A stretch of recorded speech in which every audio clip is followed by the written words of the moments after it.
40 জন ডাকাতির সর্দার ছিল ডাকাত বসিরউদ্দিন। প্রতিনিয়ত ডাকাতি করতে যায়, মানুষের মাল হরণ করে, মানুষের সম্পদ কেড়ে আনে। এই মানুষটা একদিন ডাকাতি করতে যায়, আল্লাহ রাব্বুল আলামিন তাকে একটা সতী সাথী নারী দান করেছিল। এই নারীটা আমার বাবারা, আমার বন্ধুরা, আমার সৎ নারী, সৎ আদর্শবান একজন স্ত্রী রব্বুল আলামিন তারে দান করেছিল। তবু বসিরউদ্দিন পরিবর্তন হয় নাই।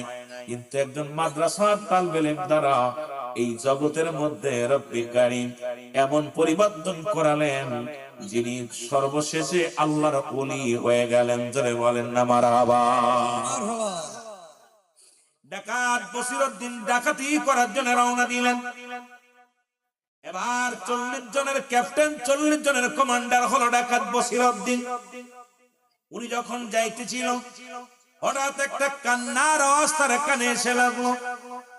কান্নার আওয়াজ যখন কানে এসে লাগলো, সাথীদেরকে বলতেছে, বন্ধুরা রে, একটু অপেক্ষা করো, আমার জন্য কেন কান্নার আওয়াজ আমার কানে আসলো? এই কান্নার আওয়াজটা শুনে আমার মনের ভিতরে শান্তি লাগে না। একটু অপেক্ষা করো, দেখে আসি কে কান্নাকাটি করে।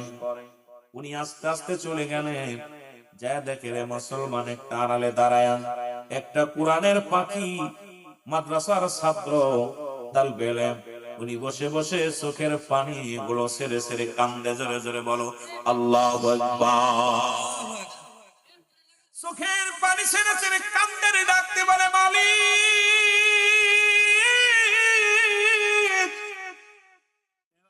তুমি আমার মাকে দুনিয়া থেকে লয়ে গেছো গো,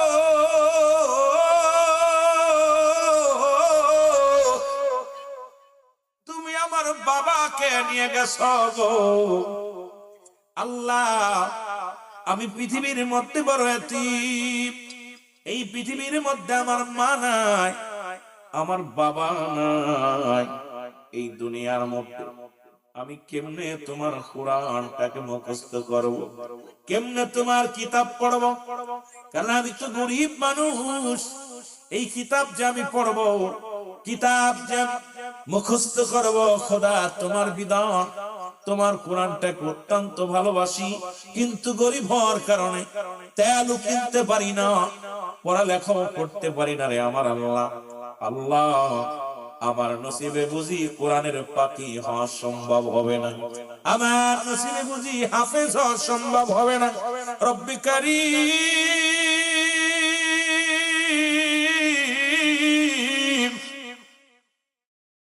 এই পৃথিবীর শ্রেষ্ঠ কিতাব, শ্রেষ্ঠ গ্রন্থ যদি আমি মুখস্থ না করতে পারি গো, আমার জীবনই বিফলে যাবে। চোখের পানি গুলো ফেলে ফেলে কাঁদতেছি। ডাকাত বসিরউদ্দিন আস্তে আস্তে তার কাছে গেলেন, যা ডাকতে বলে, বাবা, ও বাবা, তুমি কেন কাঁদো? বলো, তোমার কাছে বললে কি লাভ হবে?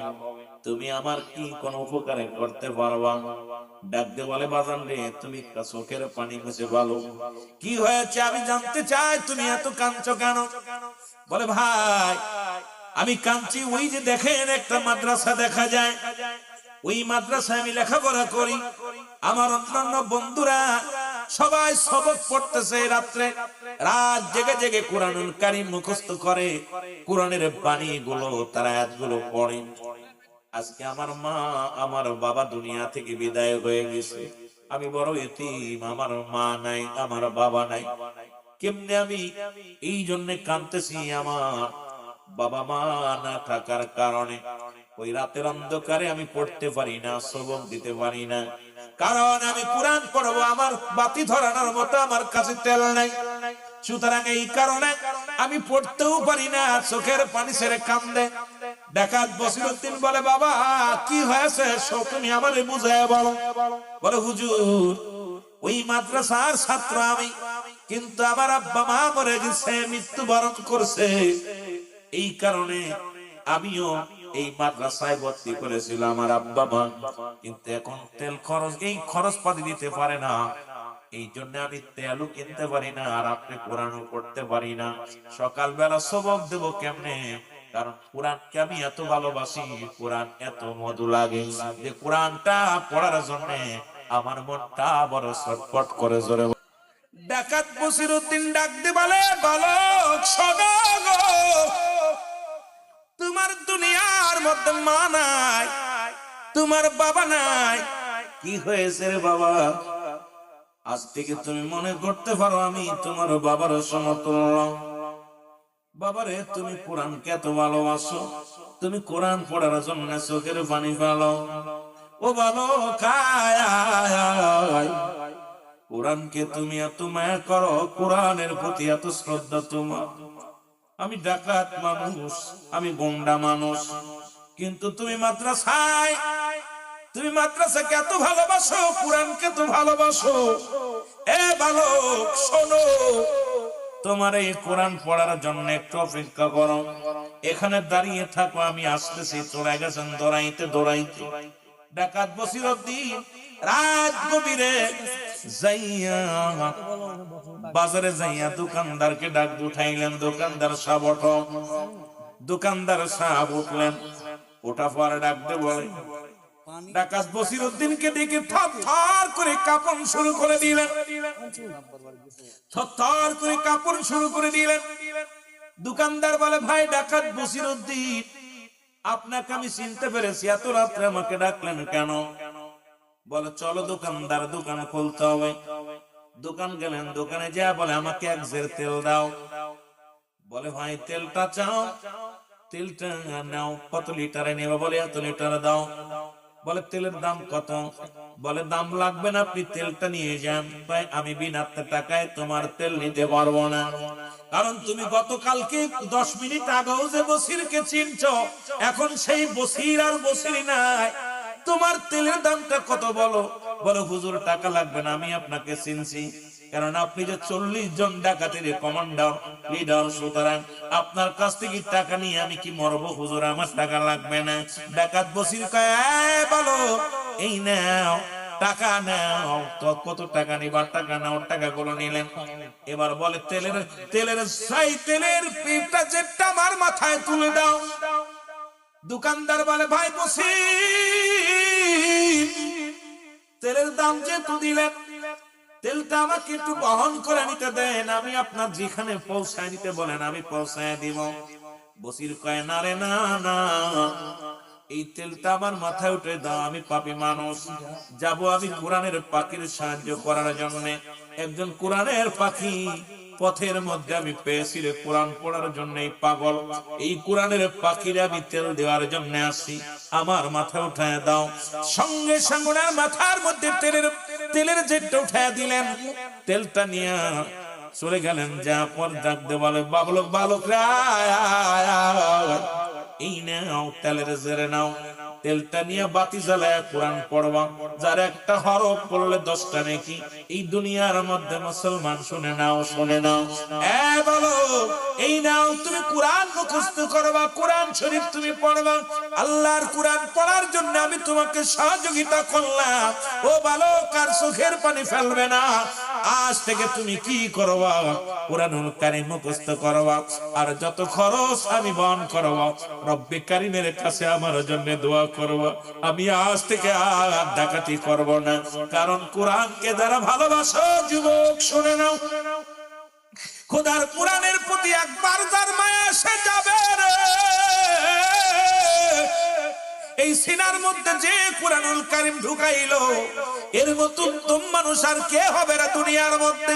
আমার বাজানেরা, এই কোরআনের পাখি হাত উঠায় কান্দার বলে, রব্বে কারীম, আমাকে যিনি কোরআন পড়ার জন্য সহযোগিতা করলেন, আল্লাহর কোরআন তোমার বিধান, আল্লাহ তোমার কিতাব পড়ার জন্য এই দুনিয়ার মধ্যে যে লোকটা আমাকে সহযোগিতা করলো, এই পৃথিবীর মধ্যে তাকে তুমি একজন আল্লাহর ওলি বানায়া দিও।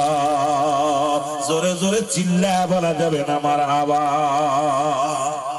ওরে কেউ বুঝিতে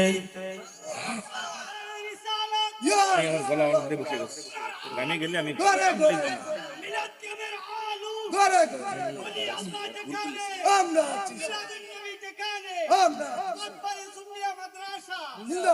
কেউ বুঝিতে পারে না রে আমার আল্লাহ তাআলার খেলা, বলেন কেউ বুঝিতে পারে না রে মাবুদ মওলার খেলা, বলেন কেউ বুঝিতে মাবুদ মওলার খেলা। দয়াল যারে ইচ্ছা তারে দিয়া মিলাই প্রেমেরি মেলা, কেউ বুঝিতে পারে না রে আমার আল্লাহ তাআলার খেলা, বলেন কেউ বুঝিতে পারে না রে মাবুদ মওলার খেলা। ৩৬ বছর জ্ঞানা কি পটে না,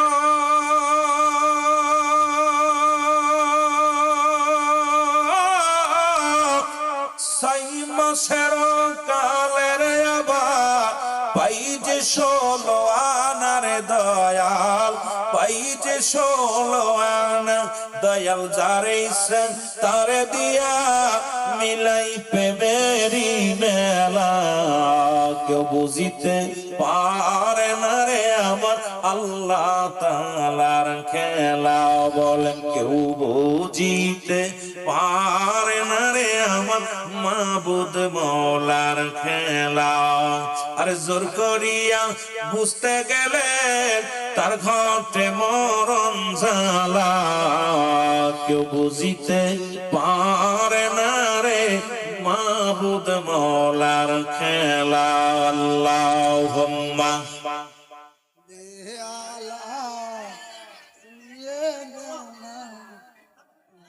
জোরে জোরে বলো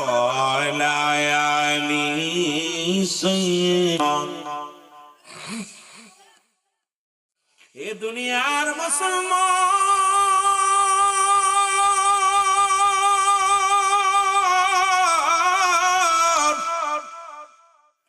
ডাকাত বসিরউদ্দিন বাড়িতে চইলা গেছে রে।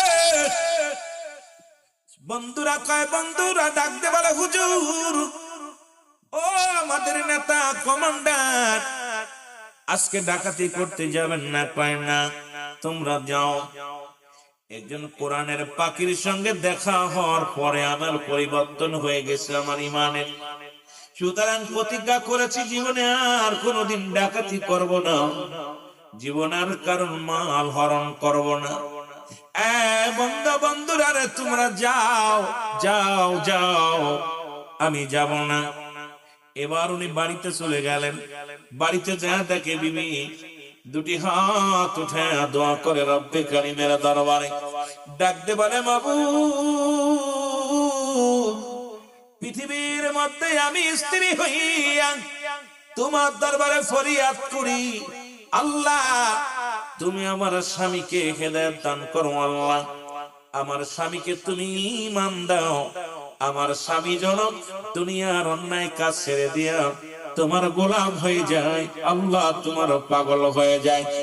ঘরের মধ্যে দরজায় যখন টাচ করে আওয়াজ দিছে, আল্লাহ সঙ্গে সঙ্গে ও যুবক সঙ্গে সঙ্গে এবার স্ত্রী ঘরের দরজা খুলে দিয়ে বলে, স্বামীরে আপনি কেন ফিরে আসলেন?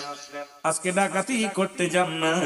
বলে না রে বিবি না, কারণ আমি আর জীবনে কোনোদিন ডাকাতি করব না, প্রতিজ্ঞা করেছি আর জীবনে মানুষকে কষ্ট দিব না, আর জীবনে কোনোদিন কারোর মাল হরণ করব না, কারণ একজন কোরআনের পাখি আমারে পরিবর্তন করে দিছে। ছোট্ট একটা বালক সে কোরআনের জন্য এত পাগল, কোরআন পড়ার জন্য এত পাগল, আর আমি এই দুনিয়ার মধ্যে কোরআন বুঝলাম না, কোরআনের প্রতি সম্মান করলাম না, সুতরাং আমি পাগল হইয়া দুনিয়ার মধ্যে ঘোরাঘুরি বের করলাম। কদিন আর দুনিয়ার মধ্যে বাঁচব রে বিবি? আমি প্রতিজ্ঞা করলাম আর জীবনে কোনদিন আর ডাকাতি করব না। জোরে জোরে চিল্লায়া বলা যাবে না আল্লাহু আকবার। বিবি সকাল হয়ে গেল, সকাল বেলা আল্লাহর ওলি, ও মুসলমান শুনে নাও শুনে নাও, আল্লাহর ওলির দরবারে নিয়ে গেলেন কুতুবউদ্দিন বখতিয়ার কাকির দরবারে। তৎকালীন জামানার মধ্যে আল্লাহর একজন জগৎ বিখ্যাত আল্লাহ ওলি ছিলেন কুতুবউদ্দিন বখতিয়ার কাঙ্গীর দরবারে স্ত্রী স্বামী স্ত্রী দুজন যা হাজির হয়ে গেলেন। হাজির হয়ে ডাকতে বলে, হুজুর আপনি আমাকে বায়াত করেন, আপনি আমাকে একটু কালেমা পড়ায় দেন। কালেমা পড়ায়, আশহাদু আল্লা ইলাহা ইল্লাল্লাহ, আমার সাথে পড়েন, আশহাদু আল্লা ইলাহা ইল্লাল্লাহ ওয়াহদাহু লা শারীকা লাহু আশহাদু আন্না মুহাম্মাদান আবদুহু ওয়া রাসূলুহু লা ইলাহা ইল্লাল্লাহু মুহাম্মাদুর রাসূলুল্লাহ সাল্লাল্লাহু আলাইহি ওয়াসাল্লাম। এর বখতিয়ার মুসলমান শুনে না, কুতুবউদ্দিন বখতিয়ার কাকের দরবারে যখন পাঠ গ্রহণ করলো গো, হুজুর পড়া দিলেন, জীবনে আর কোনদিন আমি মদ পান করব না, জীবনে আর কোনদিন বাবা তুমি আর নেশাগ্রস্ত করবে না, জীবনে কোনদিন পরের মাল হরণ করবে না, নামাজ ছাড়বে না, 5 ওয়াক্ত সালাত আদায় করবে, দুনিয়ার মধ্যে অন্যায় কাজে লিপ্ত হবে না। ডাকাত বসিরউদ্দিন খাস তওবা করলেন, কুতুবউদ্দিন বখতিয়ার কাকির দরবারে বায়াত গ্রহণ করলেন। এই পৃথিবীর মধ্যে এমন ভাবে ঈমান আনলো গো, ওই কোরআনের পাকের সাহায্য করার কারণে কোরআনের পাকের দোয়া আল্লাহ রাব্বুল আলামিন কবুল করেছে। এই পৃথিবীর মধ্যে ডাকাত বসিরউদ্দিনকে আল্লাহ রাব্বুল আলামিন পৃথিবীর মধ্যে আল্লাহর ওলি দপ্তরে তার নামটা লিখে দিয়েছে। জোরে বলেন মারহাবা। কোরআন শিখাও ছেলে মেয়েদের ওহে মুসলমান, কবজের সময় তোমার হইবে রে আসান, বলো জান কবজের সময় তোমার। আরো জোরে জোরে বলেন, কোরআন শিখাও ছেলে মেয়েদের ওহে মুসলমান, জান কবজের সময় তোমার হইবে রে আসান, বলো জান কবজের সময় তোমার। একটা ছেলে আলেম হলে, একটা ছেলে হাফেজ হলে, পড়বে কোরআন মরণ কালে তোমার থেকে সরে যাবে, তোমার থেকে সরে যাবে ইবলিস ও শয়তান। কোরআন শিখাও ছেলে মেয়েদের ওহে মুসলমান, জান কবজের সময় তোমার হইবে রে আসান, বলেন জান কবজের সময় তোমার। আরো জোরে বলেন, কোরআন শিখাও ছেলে মেয়েদের ওহে মুসলমান, কোরআন শিখাও ছেলে মেয়েদের ওহে মুসলমান, জান কবজের সময় তোমার হইবে রে আসান, বলো জান কবজের সময় তোমার। আহা, পৃথিবীর মধ্যে আলেম হইলে লাভ কি? আপনার জন্য ভাগ্য খুলে যাবে। সন্তান চোখের পানি ছিঁড়ে কাঁদবে, যেমন রাসূল বললেন, সাহাবীরা তোমরা কেউ কি কবুলাতের সব পাইতে চাও? সাহাবীরা বলে, ইয়া রাসূলুল্লাহ, ইয়া হাবিবাল্লাহ, কে বানা চাই? রাসূল বললেন, সাহাবীরা রে শোনো, তোমাদের যাদের পিতামাতা দুনিয়ার মধ্যে জিন্দা আছে, সালাম দিবা বাড়ি, যা আসসালামু আলাইকুম মা, আসসালামু আলাইকুম বাবা, সঙ্গে সঙ্গে তোমার আমল নামায় একটা কবুল হজরের সওয়াব লেখা হয়ে যাবে। সাহাবীরা চোখের পানি ছেড়ে কাঁদতে, রাসূল দেখে সাহাবীদের চোখে পানি। নবীজি বললেন, সাহাবীরা রে তোমরা কেন কাঁদো? বলি, ইয়া রাসূলুল্লাহ, ইয়া হাবিবাল্লাহ, আমরা বড় এতিম, ঘরের মধ্যে মা নাই, ঘরের মধ্যে বাবা আমাদের নাই।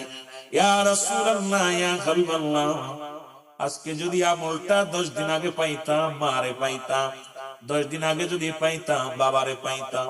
এই দুনিয়ার মধ্যে বাবাও নাই, মাও নাই। আল্লাহ নবী গো, এই তো বড় নিয়ামত আমরা হারায়া ফেললাম। আমার নবী বলে, সাহাবীরা তোমরাই শুধু এতিম,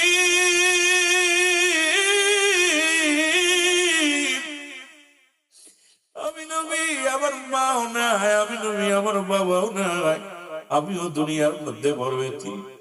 রব্বুল আলামিন ডাকতে কয় জিবরিল রে তাড়াতাড়ি যাও আমার হাবিবরে জানায় যাদের আব্বা নাই মা নাই তারা যেন আমার কাছে এইভাবে দরখাস্ত করে পড়েন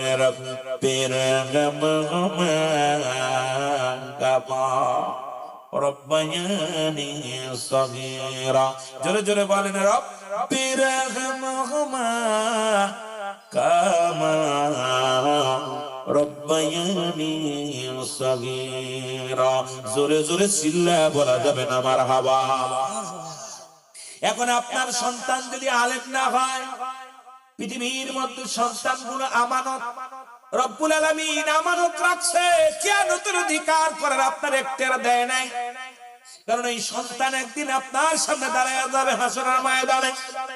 সন্তান ডাকতে বলবে আল্লাহ রব্বুল আলামিন, ডাকতে বলবে ও ফেরেশতারা, রব্বি কারীমের কাছে দরখাস্ত করতে দাও, আজকে আমাকে জাহান্নামে নিয়ে যাও। কারণ আমার বাবা দুনিয়ার মধ্যে আমাকে ইলম শিক্ষা দেয় নাই, আমার সন্তান দুনিয়ার মধ্যে মুসলমান। শুনে না, এই জন্য হযরত উমর ফারুক রাদিয়াল্লাহু তাআলার কদমের মধ্যে একজন বৃদ্ধ তার সন্তানদের টানতে টানতে হাত ধরে ধরে নিয়ে চলে আসলেন। বৃদ্ধ ডাকতে বলে বাবা রে, তুমি আমার আমার আমার নবীর সাহাবী হযরত উমর ফারুক রাদিয়াল্লাহু তাআলা। উনি ডাকতে বলে বৃদ্ধ রে, তুমি তোমার সন্তানকে নিয়ে আমার কদমের মধ্যে আসলা, কারণটা কি? বলে আমিনুল মুমিনিন, আমি জানি আপনি ন্যায়পরায়ণ বাদশা, বর্তমান যুগে আপনার মতে এত ন্যায়পরায়ণ বাদশা পাওয়া যাবে না, আপনার মতে এমন এমন ব্যক্তি আমাদের মহল্লার মধ্যে নাই। যেহেতু আপনি মুসলিম মিল্লাতের নেতা, সুতরাং আপনার কদমের মধ্যে আছি, আপনি দয়া করে মায়া করে আমার সন্তানের বিচার করা লাগবে। সন্তানকে ধরে আনতে বাবাই বাবাই বিচার চাই সন্তানের। হযরত আমিরুল মুমিনিন ওমর ফারুক ডাকতে বলে ও বৃদ্ধা, তুমি তোমার ছেলের জন্য তোমার ছেলের বিচার চাও, তুমি কেমন বাবা গো? ডাকতে বলে হুজুর, আমি আমার সন্তানকে অনেক বুঝাইছি, অনেক চিন্তা করেছি, কারণ আমার সন্তান কোনো বুঝ মানে না, আমার সন্তান কারোর ভয় পায় না। সুতরাং আমি আপনার কদমের মধ্যে আনছি, আজকে আমার সন্তানের বিচার করা লাগবে, এই জন্য আমি আপনার কদমের মধ্যে আছি। খলিফা হযরত আমিরুল মুমিনিন হযরত উমর ফারুক ডাকতে বলে ও বৃদ্ধা, কি অন্যায় করেছে তোমার ছেলে? আল্লাহু আকবার। তোমার ছেলে এমন অন্যায় করেছে যাকে আমার কদমের মধ্যে আনছো বিচারের জন্য। বলে আমিনুল মুমিনিন, তিনটা বিপদ, সবচেয়ে তিনটা অপরাধ করেছে আমার ছেলে, যার বিচার দুনিয়ার মধ্যে করা লাগবে। বলে কি বিচার? এক নাম্বার বিচার, আমার ছেলে দুনিয়ার মধ্যে মদ্যপান করে, মাদক সেবন করে। খলিফা হযরত উমর ফারুক রাগান্বিত হয়ে গেলেন। আজকে যে আমার যুবকেরা যারা আছো গো, যারা গার্জিয়ান আছো, একটু দিলের কানটা লাগায় শোনে না। খলিফা হযরত উমর ফারুকের চোখ দুটি বড় লাল হয়ে গেল। ডাকতে বলে বিদ্যা, তোমার সন্তান মাদক সেবন করেন, তুমি এটা সম্পূর্ণ যুবক, এগুলো সম্পূর্ণ মুসলমান করা যাবে না, মাদক সেবন করা যাবে না। কারণ আমার দেশের অনেক মৌলবীরা এখন কয় শেরে খোদা হযরত আলী মদ পান করেছে, মুসলমান কেউ কয় রাসূল মদ পান করেছে। এই সমস্ত ধোঁকাবাজ বেঈমানের দলেরা ঈমান হারা করতে চায় মুসলমানদের। আমরা সুন্নি ভাইরা, আমাদের রক্তক্ষরণ হয়, কারণ আমাদের কলিজার মধ্যে লাগে তখনই যখন নবীর আহলে বায়তদেরকে নিয়ে কথা বলে, গুরুত্ব করে নবীদেরকে নিয়ে, নবীর সাহাবীদেরকে নিয়ে, নবীর বিবিদেরকে নিয়ে যখনই কটূক্তি করে তখন বড় কষ্ট হয়। মুসলমান শুনে নাও, এটা হলো সুন্নাতুল জামাতের ভাইরা, এর জন্য আমরা প্রতিবাদ জানাই। এই সমস্ত মুনাফিক থেকে সাবধান। জোরে জোরে চিল্লায় বলেন ঠিক কিনা? বলে এক নাম্বার অপরাধ সে মাদক সেবন করে, দুই নাম্বার অপরাধ সে মানুষ হত্যা করছে। পৃথিবীর মধ্যে দুই নাম্বার অপরাধ আমার ছেলে মানুষ হত্যা করছে, তিন নাম্বার অপরাধ আমার ছেলে জিনাকারী। এই তিনটা অপরাধ আমার ছেলে করেছে। খলিফা হযরত উমর ফারুক চোখ দুটি বড় বড় ডাক দিয়ে তাকায় বলে ও যুবক, তুমি কি জানো না মানুষ হত্যা মহাপাপ? তুমি কি জানো না নেশা করা যাবে না, এটা পাপ? ও যুবক, তুমি কি জানো না জিনা করা মহাপাপ? তবে তুমি তোমার অন্যায় করেছো, বিচার হবে দুনিয়ার মধ্যে, কঠোর বিচার হবে। এবার হযরত খলিফা হযরত আমিরুল মুমিনিন ওমর ফারুক ডাকতে বলে যুবক, তুমি যে অন্যায় করেছো দুনিয়ার মধ্যে এত কঠোর শাস্তি, যেহেতু তোমার বাবা আমার কদমের মধ্যে আনছে তোমাকে, তোমার কঠিন বিচার হবে। খলিফা হযরত উমর ফারুক যখন বললেন, বলার পর সঙ্গে সঙ্গে যুবক ডাকতে বলে, হুজুর বেয়াদবি মাফ করবেন, আমি জানি আপনি ন্যায়পরায়ণ বাদশা, আপনার দরবারে আমি ন্যায় বিচার পাবো। যখন আমার আব্বা জান গপ্তে কোটা পার বললাম খলিফা হযরত উমরের কদমে যেতে হবে, আমি তখন বাধা দিই নাই, সঙ্গে সঙ্গে আপনার কদমের মধ্যে আইছি। হুজুর আজকে আপনি বিচার করবেন, বিচারে যে রায় হবে রায় মেনে নিলাম। তবে নেওয়ার আগে একটা দাবি, আমার বিচারের আগে আমার বাবার বিচারটা করা লাগবে। জোরে জোরে চিল্লায়া বলা যাবে না আল্লাহু আকবার। সন্তান দুনিয়ার মধ্যে বাবার বিচার চায়, বাবা সন্তানের বিচার চায়।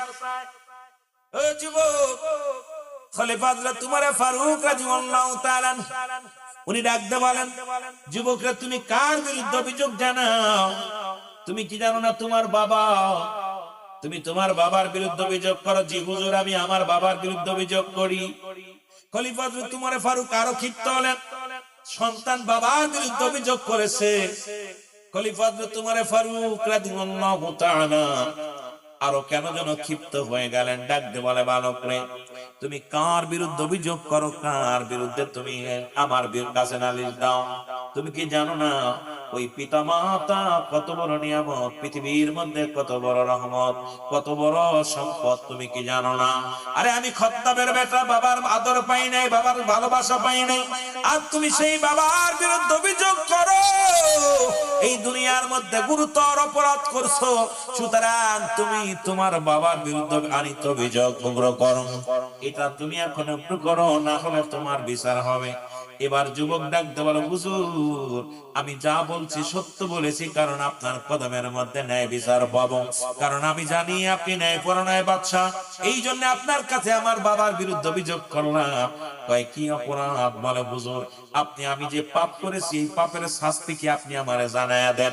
কয় বাবা, এক নাম্বার তুমি জিনা করেছো, জিনার শাস্তি পৃথিবীর মধ্যে যদি কোন যুবক, পৃথিবীর মধ্যে যদি কোন যুবক জিনা করে, যুবক দিলের কান্ডা লাগা শোনো, আমার মা বোনেরা শোনো, যদি পৃথিবীর মধ্যে যদি কোন যুবক, কোন যুবতী, যদি অবিবাহিত নারী, অবিবাহিত পুরুষ যদি জিনা করে, অবিবাহিত নারী, অবিবাহিত পুরুষ যদি জিনা করে, শাস্তির বিধান হলো দুনিয়ার মধ্যে 100 ডোরা তার গায়ের মধ্যে মারতে হবে। যতক্ষণ পর্যন্ত এই 100 ডোরার মধ্যে যদি মারা যায়, মারা গেলে তারে গোসল করাবে, গোসল করে তারে কি পরাবে? কাফন করাবে, কাফন পরে তারে দাফন করবে, দাফন করার পর বাকি বেতের আঘাতগুলো কবর উপর মারতে হবে। এটা ইসলামের বিধান, কোরআনের বিধান। যুবক আজকে সমাজের মধ্যে বিচার নাই, এইগুলো হলো ইসলামের বিধান। আর যদি কোনো বিবাহিত নারী, বিবাহিত পুরুষ যদি জিনা করে, পৃথিবীর মধ্যে যদি কোনো অবিবাহিত নারী, বিবাহিত পুরুষ যদি জিনা করে, ইসলামের বিধান হলো পৃথিবীর মধ্যে মুসলমান তাকে সর্বপ্রথম নাভি পর্যন্ত, এই বুক পর্যন্ত মাটি নিচে পুঁততে হবে, এরপরে তাকে কঙ্কাল নিক্ষেপ করতে হবে। যতক্ষণ পর্যন্ত মৃত্যুবরণ না করে ততক্ষণ পর্যন্ত পাথর কঙ্কাল ছুঁড়ে মারতে হবে। মৃত্যুবরণ নিশ্চিত হয়ে গেছে, আমার দেশে অসংখ্য অসংখ্য মানুষ এই জিনায় লিপ্ত হয়, অসংখ্য মানুষ মাদকে লিপ্ত হয়, অসংখ্য মানুষ খারাপ কাজে লিপ্ত হয়। যুবক বন্ধুরা শুনে নাও, এবার যদি কোনো বিবাহিত নারী যদি জিনা করে, যতক্ষণ পর্যন্ত নারী বা পুরুষ জিনা করছে, ও প্রমাণ আছে মানুষের মুসলমান, এই মানুষটার বিচার হবে। যতক্ষণ পর্যন্ত মৃত্যুবরণ না করে ততক্ষণ পর্যন্ত তার গায়ে কঙ্কাল ছুঁড়ে মারতে হবে, তাকে মৃত্যু না ঘটা পর্যন্ত মারা বন্ধ হবে না। নিশ্চিত যখন মারা গেছে শুনবেন, তখন সঙ্গে সঙ্গে তাকে কুচি উত্তোলন, মাটি থেকে উত্তোলন করবেন। উত্তোলন করে কোনো বিবাহিত নারী কাফন পাবে না, বিবাহিত পুরুষ কোনো দাফন পাবে না, কাফন পাবে না, জানাজা পাবে না। পৃথিবীর মধ্যে কি বলে, কুকুর শিয়ালদের তার লাশটা খাওয়াই দিতে হবে। পৃথিবীর মধ্যে কোনো গোরস্থানে শোয়ানো যাবে না। এই বিচারটা যদি আপনার হবিগঞ্জ মাধবপুরের জমিনে একটা বিচার যদি হতো, আমার বিশ্বাস এই দুনিয়া একজনের বউ নিয়ে আর একজন টানাটানি করতো না, একজনের বিবির কাছে আর একজন যেত না। কারণ আজকে আমার দেশে বিচার নাই, আমার সব দেশে বিচার নাই, কোরআন আছে। কোরআন যদিও আছে, কোরআনের আইন নাই। এই জন্য কোরআনের হাফেজদেরকে বলবো এই আইনগুলো আমাদেরকে চালু করার জন্য। আমরা সুন্নি জামাত আজকে আপনাদেরকে উচ্চ আওয়াজে বলতে চাই যে দেশে সচরাচর আজকে মাদ্রাসা দুহাই দিয়া বলৎকার করা হয় সারা বাংলাদেশে, কিন্তু সুন্নি আকীদার যত মাদ্রাসা আছে সুন্নি জামাতের মধ্যে এই কলঙ্ক নাই। এই জন্য আমি আপনাদেরকে বলি সুন্নি জামাত যত মাদ্রাসা আছে এই মাদ্রাসায় তালবেন আপনার সন্তানটাকে দেন, দেখবেন জিনার বিরুদ্ধে এদের কণ্ঠ আওয়াজ বাইর হবে, ব্যভিচারের বিরুদ্ধে এদের আওয়াজ হবে। সুতরাং ইসলামের সঠিক বিধান মেনে এরা ইসলামের বিধানগুলো মেনে চলবে, কোরআনের আইন চালু থাকবে, হাদিসের আইন চালু থাকবে, শান্তি দেশের মধ্যে সমাজের মধ্যে শান্তি আসবে। জোরে জোরে চিল্লায়া বলা যাবে না মারহাবা।